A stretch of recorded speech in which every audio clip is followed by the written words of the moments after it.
cuando veáis a Jerusalén rodeada de ejércitos. Profecía Ezequiel 38, 39.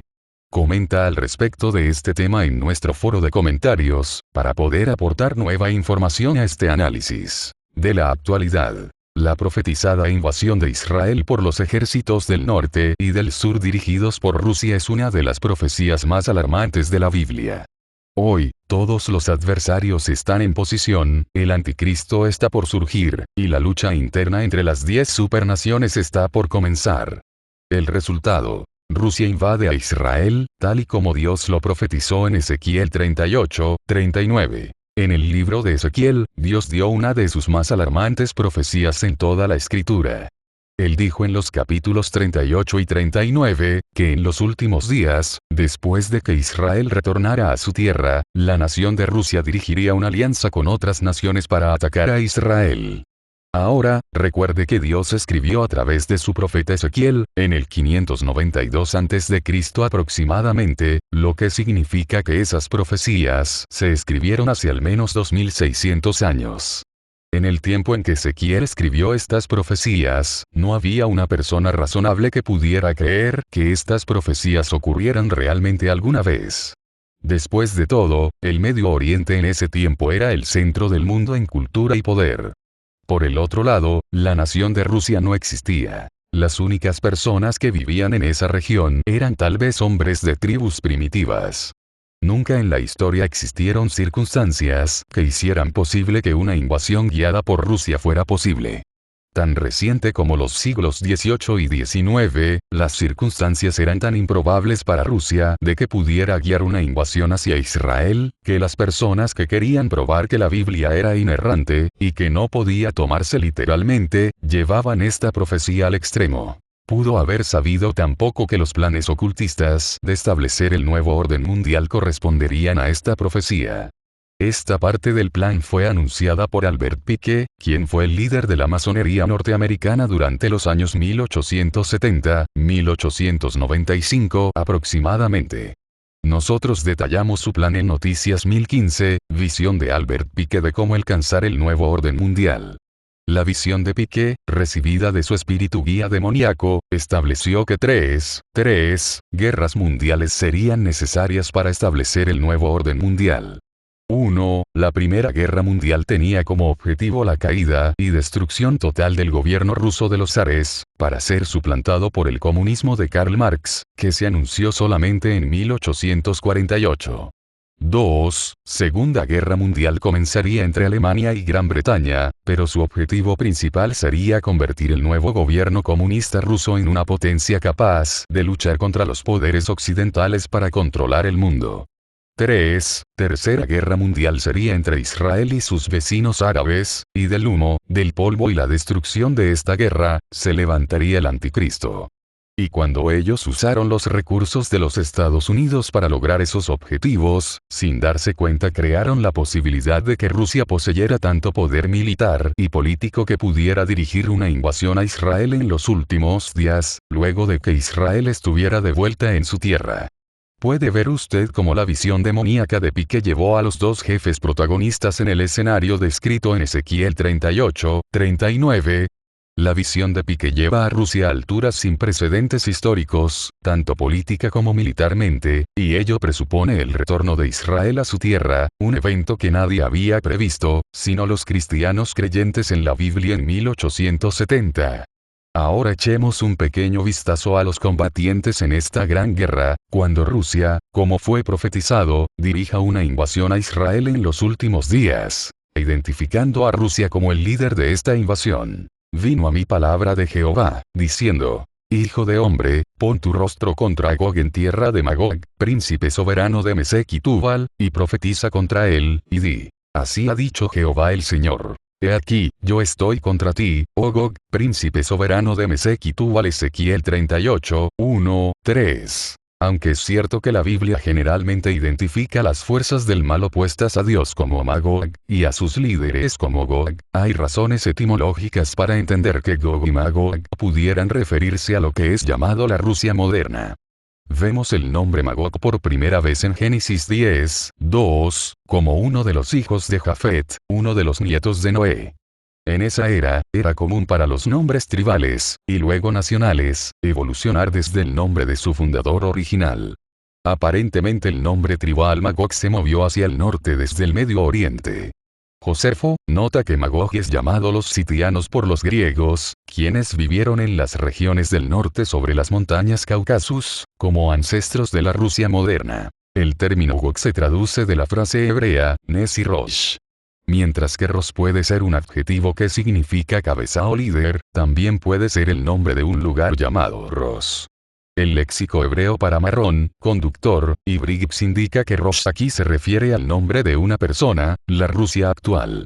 Tubal y Mesech fueron el quinto y sexto hijo de Jafet, y sus descendientes se establecieron al sur del Mar Negro. El nombre Moscú se deriva del nombre tribal Mesech y Tobolsk, el nombre del estado principal, de Tubal. Por lo tanto, es prueba concluyente de que Dios se refería a la Rusia moderna en este pasaje de Ezequiel 38-39. Pero Dios da un otro factor de identificación. En los versos 38, 6 y 15, y también en el 39, 2, Dios dice que estas fuerzas atacantes vendrían del norte. Pero el hebreo original da el significado calificativo de extremo o máximo las 3 veces 8 cuando Dios da direcciones en la Biblia, siempre es en referencia a su pueblo escogido, Israel. A los ojos de Dios, Israel está localizada precisamente en el centro de la tierra. Entonces, ¿qué nación se encuentra al extremo norte de Israel generalmente, y específicamente de Jerusalén? La Rusia moderna está directamente al norte de Israel y Moscú está directamente al norte de Jerusalén. En el verso 38, 4, vemos que Dios permitirá que Rusia se prepare con un gran ejército, probablemente para un propósito diferente del de invadir a Israel. Pero entonces, Dios mismo quebrantará, y pondrá garfios en sus quijadas, y la sacará a ella y a todo su ejército. El término garfios en sus quijadas es la misma idea de poner un freno en la boca de un caballo, para controlar su conducta y dirección. En otras palabras, Dios pondrá su freno en la boca del oso ruso, y lo llevará a Israel. Y no tenga duda de que esta invasión es un juicio de Dios. En 38:3, Dios deja bastante claro que yo estoy contra ti, oh Gog, príncipe soberano de Mesec y Tubal. Dada la naturaleza paciente de Dios, su gracia y su misericordia, es chocante escucharlo decir esas palabras de juicio. Entonces, para asegurarnos que hemos entendido que Dios se está preparando para juzgar a Rusia, leemos en el 38. Así ha dicho Jehová el Señor. En aquel día subirán palabras en tu corazón, y concebirás mal pensamiento. Dios permitirá que vengan pensamientos malvados a la mente de los gobernantes rusos, para planear y ejecutar la invasión y destrucción de Israel. A pesar de que Rusia poseerá un ejército que se esperaría que lógicamente venza a la pequeña Israel, Dios dice que tendrá aliados que marcharán con ella. Aliados que estarán entrenados, organizados y equipados por Rusia. 38:4. Dios hace una lista de las naciones que estarán marchando con Rusia. Daniel 11:40. Obviamente, los ejércitos del norte serán los más poderosos por mucho. Los ejércitos del sur serán importantes solo por su simbolismo. De hecho, todos los árabes seguramente van a insistir en marchar con Rusia para destruir su viejo enemigo y vengativo oponente, Israel. Piense en la aparentemente maravillosa situación desde el punto de vista árabe. Desde el nacimiento de Israel, 14 de mayo del 1948, los ejércitos árabes han atacado a Israel repetidamente tratando de aniquilarla.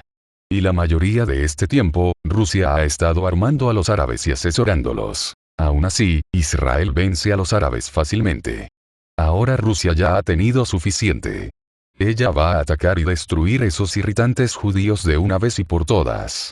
Después de todo, la Rusia comunista ha perseguido a los judíos poderosamente en toda su larga historia, originando el término masacre. El odio está alimentando sus intenciones esta vez.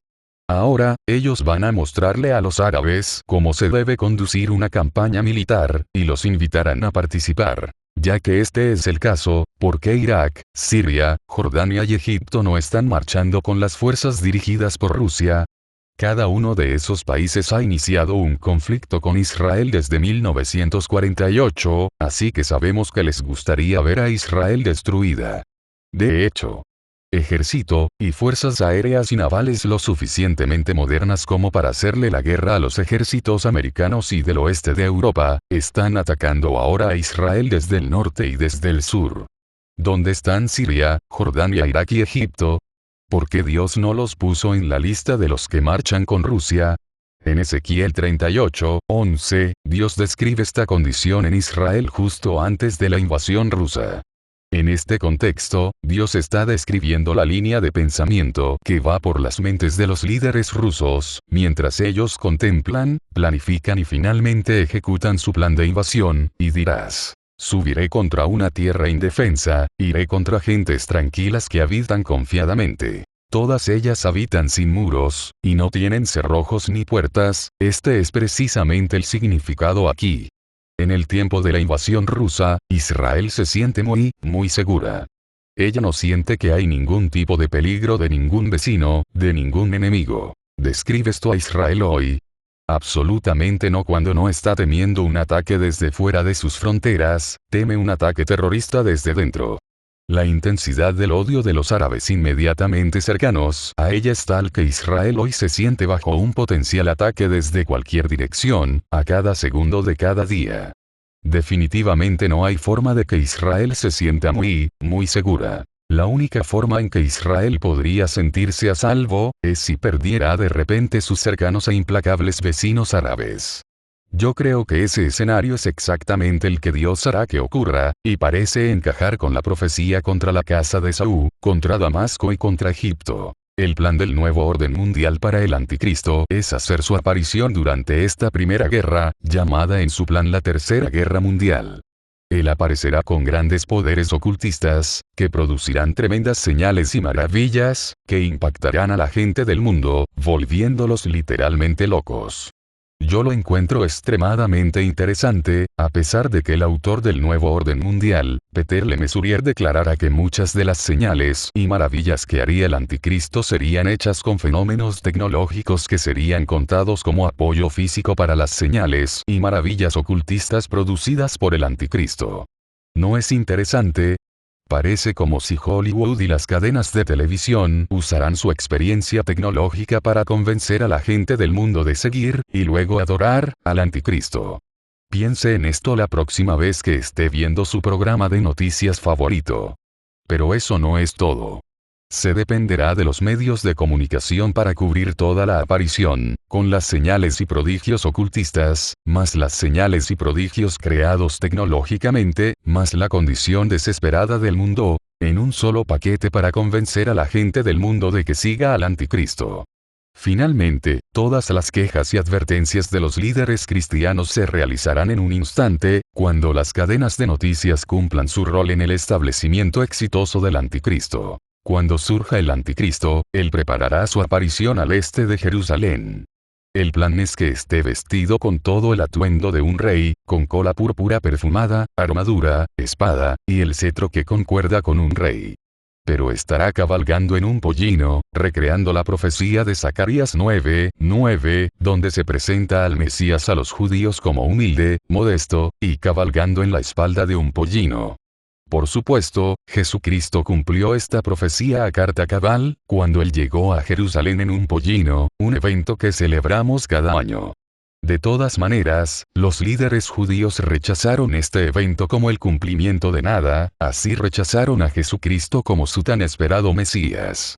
Este es un buen ejemplo del anticristo cumpliendo las profecías que Jesús cumplió, simplemente porque los judíos todavía están esperando que esas profecías sean cumplidas por el verdadero Mesías. E inmediatamente se les anuncia públicamente a los judíos de que ese es su Mesías, el anticristo aceptará este pronunciamiento con gran cortesía, y pronunciará palabras infladas a favor del pueblo judío.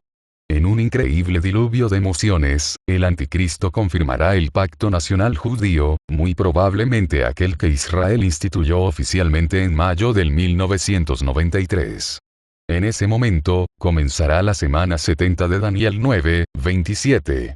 El periodo de la tribulación comienza, y Jesucristo volverá en 7 años judíos de 360 días cada uno.